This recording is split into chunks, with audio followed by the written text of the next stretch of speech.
আরে হুজুর সাহেব, আমার ঘরে চোর ঢুকে গেছে, তাড়াতাড়ি এসে আমাকে একটু সাহায্য করুন।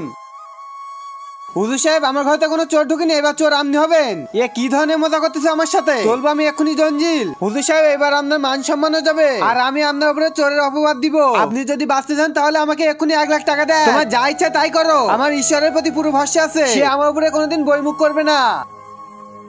দেখো দেখো গ্রামের সবাই, হুজুর সাহেব আমার ঘরে চুরি করতেছে। আরে কি? আরে ও কি বললো?